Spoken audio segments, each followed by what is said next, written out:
Hezbollah के Israel के शुमाली इलाके में हवाई अड्डे पर दूसरा हमला कर दिया। रॉकेट हमलों के बाद हीथ समेत मुख्तलिफ इलाकों में इज्तिमात पर पाबंदी आयद कर दी गई। और मीडिया रिपोर्ट्स के मुताबिक हिजबुल्लाह के अब तक इस्तेमाल न किए जाने वाले दर्जनों रॉकेट से रमात डेविड एयरबेस को निशाना बनाया। हमलों के बाद इसराइली इलाकों में सायरन बज उठे। हिजबुल्लाह ने इसराइली बर्बरियत के खिलाफ मुस्तकबिल में भी हमले जारी रखने का ऐलान किया।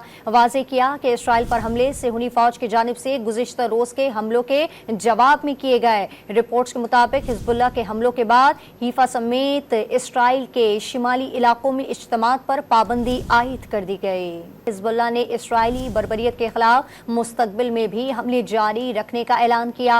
वाज़ेह किया कि इसराइल पर हमले सेहूनी फौज की जानिब से गुज़िश्ता रोज के हमलों के जवाब में किए गए। रिपोर्ट्स के मुताबिक हिजबुल्लाह के हमलों के बाद हीफा समेत इसराइल के शिमाली इलाकों में इज्तिमात पर पाबंदी आयद कर दी गई।